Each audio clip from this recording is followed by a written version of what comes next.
तो hello guys, फिर से स्वागत है आपका एक नए ब्लॉग में। और इस ब्लॉग में मैं जाने वाला हूं, जैसे कि मैंने पिछले वाले में बताया था, जाने वाला हूं मैं अभी भैरवनाथ के दर्शन करने। तो गाइस ये है भैरवनाथ का रास्ता, और आप ऊपर में एक देख रहे होंगे लोग बहुत सारे जा रहे हैं, वही है भैरवनाथ का टेम्पल। तो चलिए शुरू करते हैं भैरवनाथ के लिए। तो गाइस ये है कुछ रास्ता, और यहाँ पे ट्रैकिंग टाइप का है। वैसे कुछ लोग हैं जो कि शॉर्टकट भी ले रहे हैं, लेकिन शॉर्टकट लेना अच्छी बात नहीं है, क्योंकि अगर मौसम ख़राब हुआ, अगर आप स्लिप किए तो आपके जान को भी खतरा हो सकती है। तो अगर आप देख रहे हैं कि आप उसके कैपेबल हैं तभी शॉर्टकट लो, अदरवाइज़ नहीं। क्योंकि कल मुझे इनफैक्ट आज सुबह में ही जब मैं लाइन में लगा था केदारनाथ का दर्शन करने के लिए, तो उस टाइम पे 2-3 भाई मिले थे। उन्होंने बताया क्या कि वो शॉर्टकट रास्ता ले रहे थे और उनका एक का पैर फिसल गया, बट वहाँ पे उनके साथ 1-2 और जन थे, उन्होंने उनका हाथ पकड़ लिया। आप देख पा रहे हो एकदम मेरे से बोला तक नहीं जा रहा, इतना हाफ रहा हूँ मैं। यहाँ पे एलिवेशन बहुत ज़्यादा है और उसके साथ साथ ऑक्सीजन की कमी भी बहुत ज़्यादा है। यार थकान बहुत हो रही है, सांसें एकदम फूलने लग रही हैं। ऐसा लग रहा है कि भाई कितना ऊपर चढ़ाई कर दी। आप देख सकते हो ज़्यादा ऊपर नहीं चढ़ा हूँ, ये सामने जो पुल है उसके बाद ही चढ़ाई है, लेकिन फिर भी यार थक गया मैं।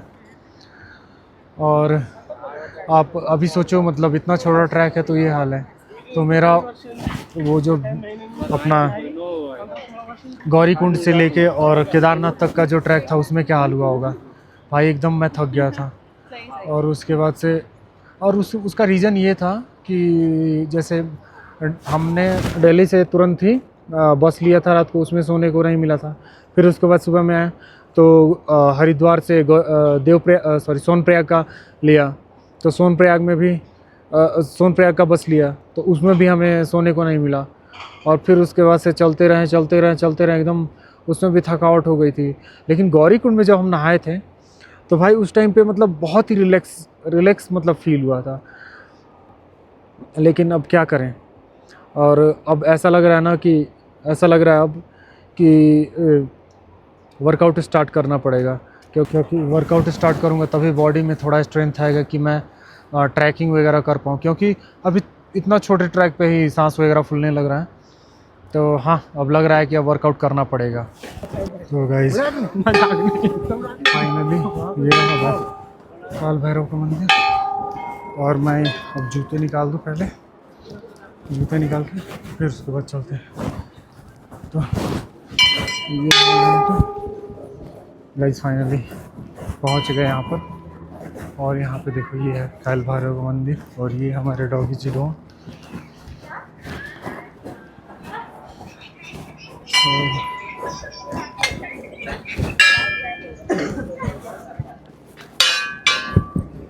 और ये है कुछ नज़ारे यहाँ के,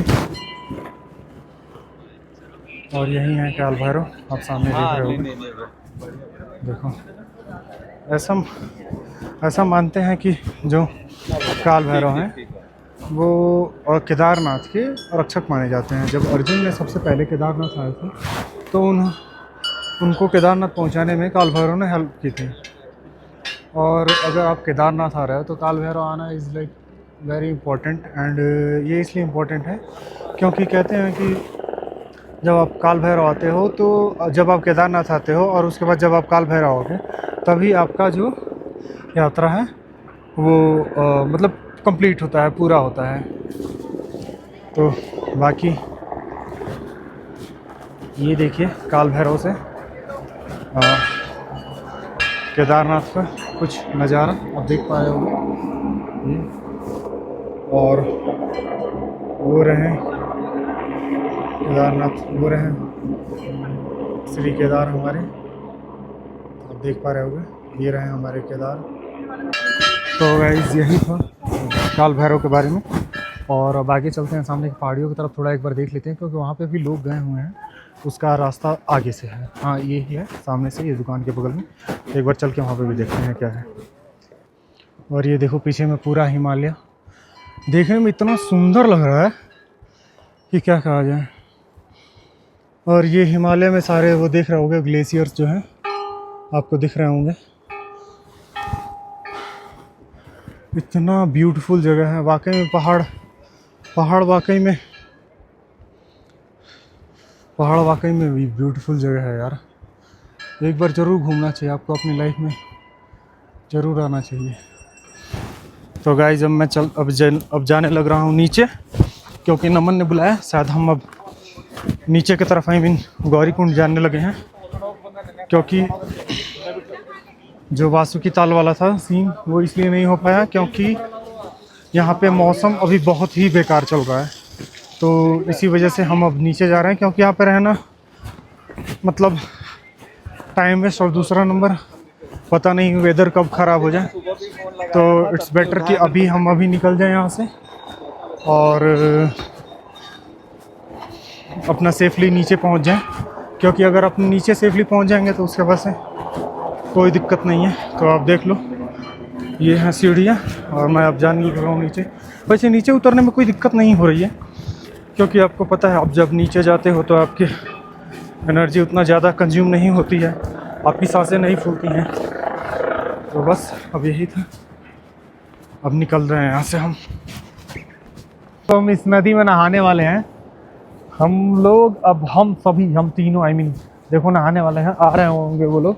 यहाँ पे अच्छी सी सीढ़ी वीढ़ी बनी है, आराम से नीचे उतरो और नहाओ। तो अब नमन आ रहा है और हम सभी मिलकर नहाएंगे यहाँ पे। तो सामने हमसे पहले भी लोग नहाने आ चुके हैं, लेकिन अब हम भी अब यहीं पे नहाएंगे। मैंने आपको दिखाया था कि जो यहाँ पे आरती हो रही थी, वो यही स्पॉट है जहाँ से यहाँ के जो साधु लोग हैं वो आरती कर रहे थे। यही वो स्पॉट है, यहीं पे होके आरती की जाती है, यहीं पे खड़े।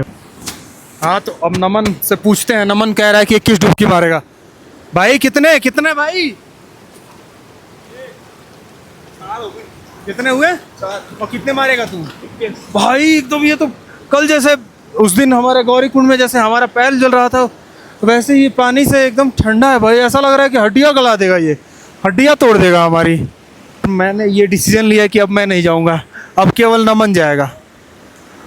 नमन जल्दी मार, 21 डुबकी जल्दी मार।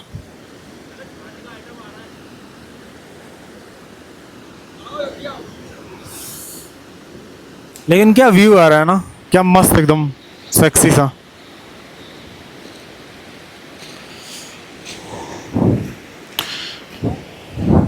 भाई हम यहाँ नहीं नहा रहे हैं भाई, फटके हाथ में आ जाएगी हमारी। उसकी जब फटके हाथ में आ गई उसने मेरे को मना कर दिया।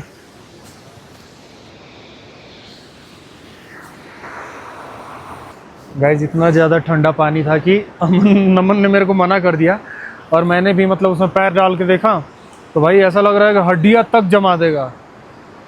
इसीलिए मैंने मतलब ये सोचा कि भाई वैसे भी मेरा गला ख़राब हो रहा है, तो तबीयत ख़राब होने से अच्छा है कि ना नहाए, क्योंकि हेल्थ रहेगा तभी, क्योंकि अभी और आगे जाना है, यहाँ से बहुत दूर जाना है। तो गाइस अब हम यहाँ से चलने लगे हैं दिल्ली की तरफ, और रास्ते में आपको दिखाएंगे। वैसे बादल बहुत ज़्यादा हो रहे हैं, तो अगर रास्ते में बादल दिखा तो हम आपको बादल दिखाएंगे। तो भाई अभी हो रहे हैं 12:34, और देखते हैं हम नीचे कितने देर में उतर जाते हैं। चढ़ने में तो भाई हालत ख़राब हो गई थी, लेकिन आई होप नीचे उतरने में थोड़ा दिक्कत ना हो, आसानी से हम उतर जाए।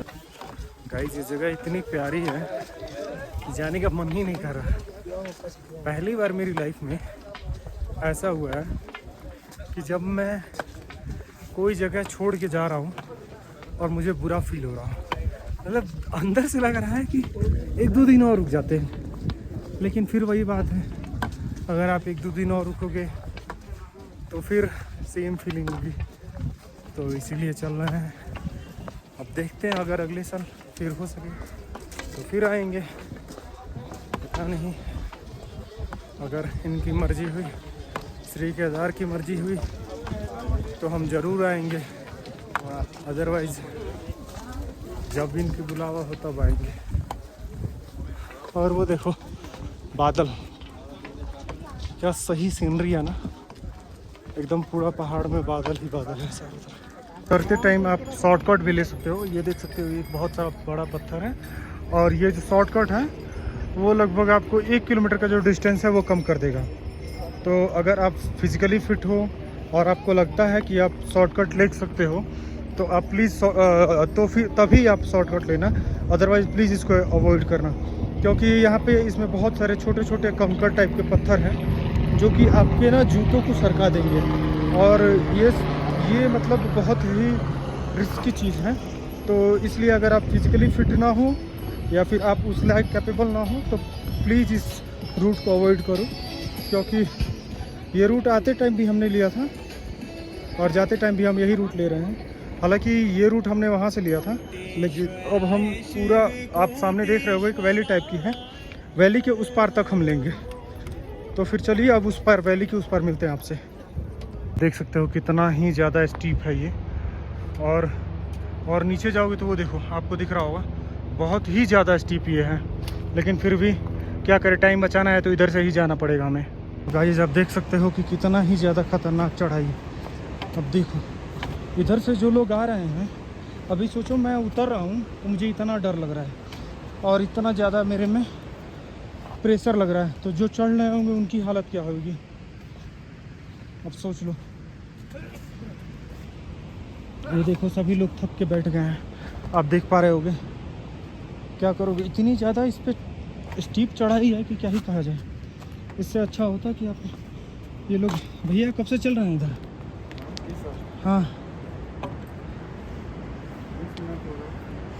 आप गलत रास्ता ले लिया, आपको वही चढ़ना चाहिए था, आपको किसी से पूछ लेना चाहिए था। ये बहुत ख़तरनाक रास्ता है, बहुत बहुत ख़तरनाक रास्ता है। अब देखो सामने आंटी आ रही हैं, सभी लोग थक हार के बैठ जा रहे हैं, क्या ही करोगे। खैर फिर भी जाना तो है एनी हाउ, क्योंकि सबका मैनिफेस्टेशन एक ही है।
भाई उतरते टाइम तो कोई दिक्कत नहीं है, लेकिन फिर से थोड़ी सी चढ़ाई मिली, हालत ख़राब हो गया।